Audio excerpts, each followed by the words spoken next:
Mengerikan.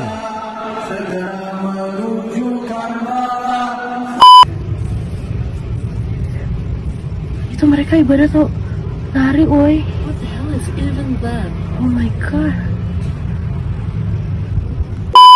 Jangankan Syiah, wong saya percaya non-Muslim itu berdasar pemahaman saya tentang Al-Quran. Saya percaya non-Muslim aja bisa masuk surga kok. Saya mau nyalahkan madhab lain di dalam itu. Ya. Jadi kalau saya ditanya, bagi saya Syiah itu madhab yang punya kemungkinan benar. Assalamualaikum warahmatullahi wabarakatuh. Alhamdulillah, kita bertemu lagi teman-teman di channel Nasrus Sunnah. Baik, yang akan kita angkat kali ini salah satu video yang viral teman-teman, berkaitan dengan sebuah ritual yang tidak sengaja tertangkap kamera, tepatnya berada di Bandung, di Geger Kalong. Di situ terlihat ritual-ritual orang-orang sedang menari di dalam sebuah gedung, dan menurut informasinya ini bertepatan di depan salah satu masjid, kalau tidak salah nama masjidnya Darul Falah. Akan tapi sudah dikonfirmasi di pemberitaan bahwa pihak pengurus masjid sama sekali tidak mengetahui ritual tersebut. Artinya tidak ada hubungannya teman-teman masjid tersebut dengan apa yang terjadi di depannya. Dan ini bukan kejadian di dalam masjid, tapi ini kejadian di depan masjid tersebut, di salah satu gedung. Dan ini bisa dipastikan teman-teman adalah ritual kelompok Syiah. Dan sepertinya mereka sudah mulai menunjukkan taringnya, sudah berani menunjukkan identitas pribadinya yang asli teman-teman, yang mungkin sebelumnya mereka secara sembunyi-sembunyi melakukan hal tersebut. Dan tentu teman-teman, kita sebagai Ahlus Sunnah wal Jamaah sepertinya sudah mulai harus terus ya menyuarakan kelompok ini akan bahayanya, apalagi teman-teman ketika mereka sudah memiliki kekuasaan ya, bisa masuk menyusup ke pemerintahan. Ya kita lihat sebagaimana yang terjadi di Iran ya, di negara-negara di luar sana ya, bagaimana mereka berani membunuh bahkan membantai kaum muslimin Ahlus Sunnah wal Jamaah yang tidak sepemahaman dengan mereka. Baik, kita akan lihat videonya sebelum kita komentari lebih jauh. Oh my god. Astagfirullahaladzim. Ilahi. Oh my god. Itu mereka ibadah tuh lari, woi. What the hell is even that? Oh my god. Ini teman-teman adalah hari Asyura, peringatan pada tanggal 10 Muharram yang mereka klaim sebagai hari berkabungnya atau hari untuk mengingat bagaimana pedihnya yaitu kematian Husain, cucu dari Rasulullah SAW. Dan ini juga terjadi teman-teman di negara-negara khususnya seperti di Iran atau di Karbala sana. Bahkan di sana tentunya terbesar peringatan tersebut. Teman-teman silahkan tonton video ini sampai selesai. Nanti ada fakta-fakta menarik yang akan kita tampilkan. Bahkan di Gelora Bung Karno di GBK sudah mulai teman-teman diadakan. Artinya ini sudah mulai terang-terangan. Coba kita lihat dulu salah satu pemberitaan di TV One berkaitan dengan ritual hari Asyura 10 Muharram di Iran atau di Karbala. Ribuan warga Iran tumpah ruah di Iran, kota Teheran berpakaian serba hitam sambil memukul dada atau bahu mereka dengan tangan atau rantai. Hari Asyura diperingati pada hari ke-10 bulan Muharram untuk memperingati wafatnya Imam Husain, salah satu cucu Nabi Muhammad SAW. Acara peringatan ini pun juga diisi oleh doa-doa.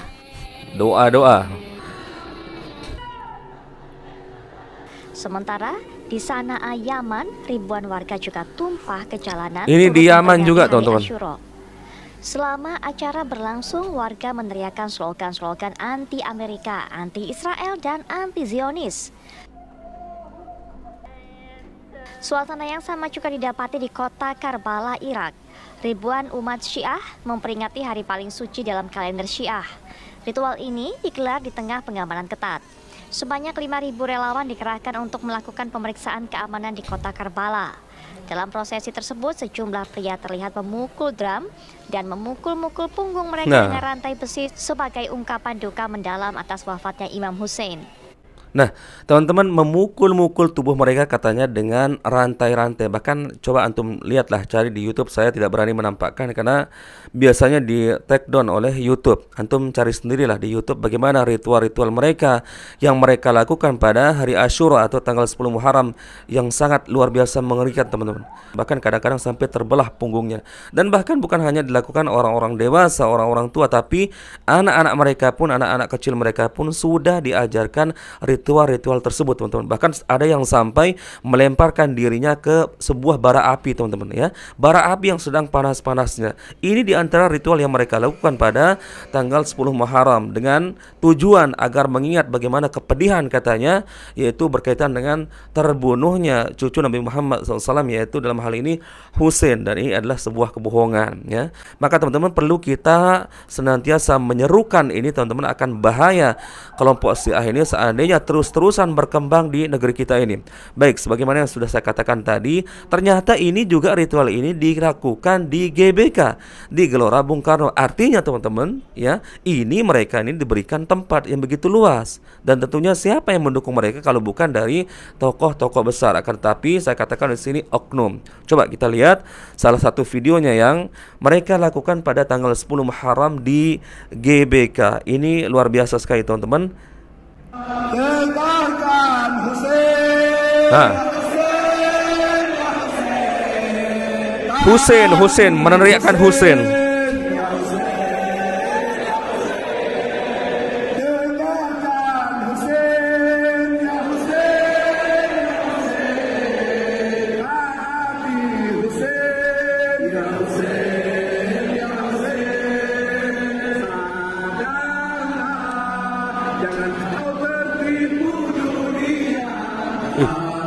Mengerikan.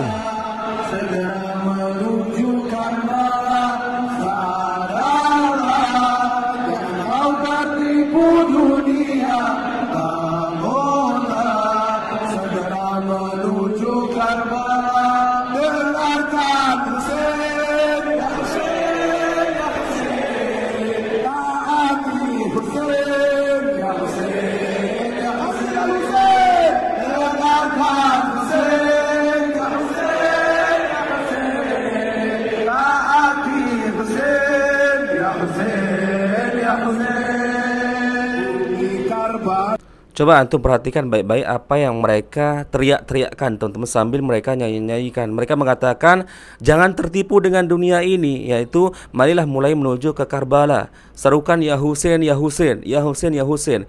Bahkan kalau antum searching di YouTube, antum lihat apa yang mereka katakan orang-orang Syiah di luar sana sampai menuhankan Husain, teman-teman. Dan kita khawatir, teman-teman, kelompok-kelompok Syiah yang ada di Indonesia ini tidak menutup kemungkinan mereka akan mengatakan sebagaimana ya orang-orang Syiah di luar sana dengan jelas mengatakan Husain itu adalah Allah, Husain adalah Allah, Husain adalah Allah. Maka perlu, teman-teman, kita serukan ya ritual-ritual kesesatan seperti ini agar terus viral, teman-teman, agar orang menjadi melek, agar tahu bagaimana bahaya tentang kelompok Syiah ini. Dan tentunya, teman-teman, sebagaimana yang saya katakan tadi, mereka ini sudah merasa diberikan tempat yang cukup luas di Indonesia ini. Tidak sebagaimana di Malaysia, teman-teman, tidak boleh di sana. Di Malaysia beredar orang-orang Syiah.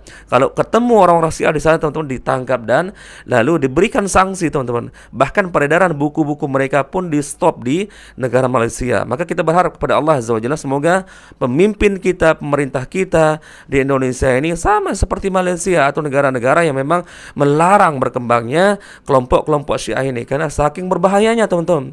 Dan biasanya orang-orang Syiah ini menyusup ke pemerintahan ya untuk memperoleh kekuasaan, karena itulah memang misi mereka. Setelah mendapatkan kekuasaan, memiliki tempat posisi yang tinggi di pemerintahan, maka dia akan mulai, teman-teman, ya, mulai merasa karena berkuasa, maka mulai menerapkan kebijakan-kebijakan yang terkadang menindas kaum muslimin yang lain yang tidak sepemahaman dengan mereka, ya.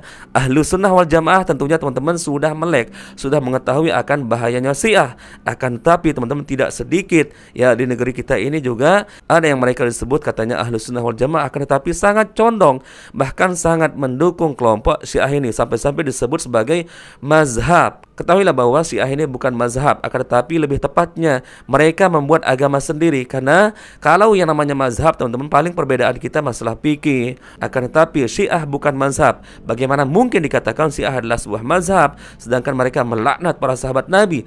Bahkan istri-istri Nabi yang mulia seperti Aisyah radhiyallahu anha dikafirkan, dilaknat oleh mereka, ya. Abu Bakar, Umar, Utsman dilaknat, bahkan istri-istri Rasulullah.